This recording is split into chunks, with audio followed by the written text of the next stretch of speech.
And we are live watching the Batman vigilante atop Gotham Square Garden, helping to save the lives of hundreds of injured victims. Did you wonder what happened with Oswald Cobb after the end of a movie, The Batman? Would he take over as Kingpin after Carmine Falcone was killed? Hi there, it's Micha. Join me for this review if you like to find out.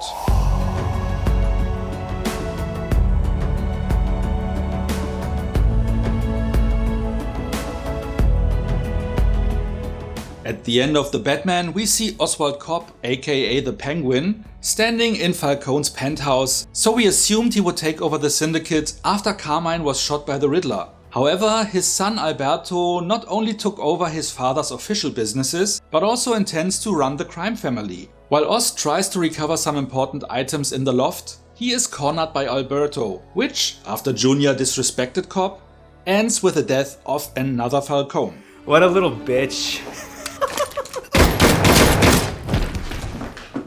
While trying to get rid of the body, Oswald finds Victor, a young man, in the process of stealing the rims off of his car. Instead of killing Vic, he makes him help with his task, planning to kill him later but ending up offering him a job as his personal enforcer. Meanwhile, he is told by the underboss of the Falcones to shut down his drug operation, as they plan to change locations, which doesn't sit well with the Penguin. On top of this, Alberto's sociopathic sister Sophia, who was just released from the Arkham Asylum, suspects him to be involved with her brother's sudden disappearance. How do you know about his plan? And why on earth would you pitch it as your own? So I'm going to ask you again. Do you know where my brother is? Which lands him in hot water. The first episode ends with Vic executing a plan to deliver Alberto's body to Sophia, which makes it appear as if former Kingpin Salvatore Maroni, who was betrayed by the Falcones, was behind the kill. I didn't even plan on making a video for this show, or might have done one at the end of a season. However, this first chapter blew me away, so I couldn't resist. No, it's not just good, it's better. It's the fucking best. Even though I'm late to the game and this video will hit my channel after the second episode aired. I'm not sure if I will do short videos for each episode, but I will for sure do another one at the end of a season. Or show, as it may end up being a mini-series. Why do I think this? Because it is the perfect bridge between the movie The Batman and its follow-up. As mentioned, The Batman ends with an image making us believe Penguin would take over as Kingpin. And I'm sure that was the plan until they got the idea of making a TV show about Oswald Cobb. This series will now show us his way to the top, where we will find him in the finale and where the next movie will continue. And as he works on it behind the scenes, not even Batman will know about it. So there will be no need for him to show up in this series, though there may be a short cameo along the way, and I'm sure we will hear about him in the news. Speaking of the news, the pilot did a terrific job in catching us up on what happened in the movie via a quick news report summary. For everyone who has seen the film, this is a perfect recap, while it may feel like an exposition dump for those who haven't seen it, but still feels very elegant. The production value so far is on par with the movie.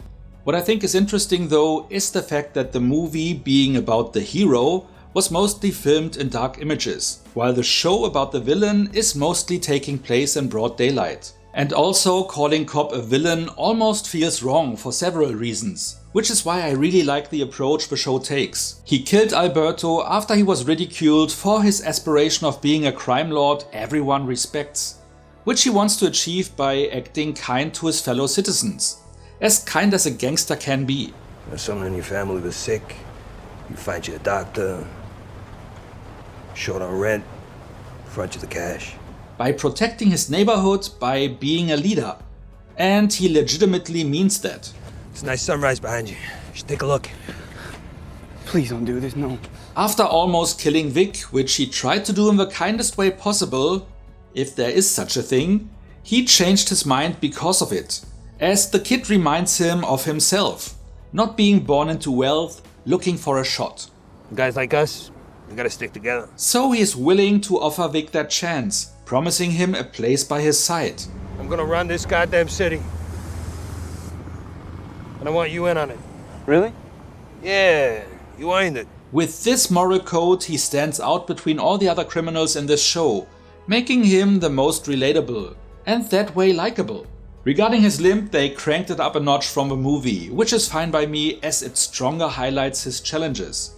Even though he doesn't really perceive it that way. He wouldn't even sit in a handicapped space, for instance. Although his appearance is larger and stronger built as in previous iterations of the character, his limp makes others underestimate him, counting him out, which plays in his favor. You know, Oz, people underestimate you, but not me. I've always known you were capable of more. That, combined with his quick wit and the ability to talk himself out of most situations, will make his way to the top quite believable. I also love how he takes care of his mother, who has onset dementia, but when he is planning to run, fearing Sophia may be onto him, his mother in return is still able to uplift him by telling him to stay, to be the strong man she knows him to be, and to take what should be his. This city is meant to be yours, sweetheart. By the way, I still have a tough time even recognizing Colin Farrell behind the makeup. They did such a great job with it, especially since it doesn't interfere with his range of facial impressions. And he does a phenomenal job here, bringing Oz's humanity that I previously described onto the screen, allowing us to root for this anti-hero, which is a more fitting word than calling him the villain. The acting is generally strong, especially in the three leads. Besides Farrell, Ranzi Feliz makes for a convincing Victor, with an especially strong performance in those scenes where he wasn't sure if he would make it through the night alive. Another strong impression was left by Kristen Milioti, who was criminally underused in How I Met Your Mother. I still haven't reconciled with that show after they pulled that stupid stunt at the end. But I digress. Milioti shines in the role of Sophia, where you are never sure what she will do next, but you believe her that she is capable to do just anything imaginable. I'm sure she will have enough space in the show to truly put it all on the table and get crazy with it. And I'm looking forward to it.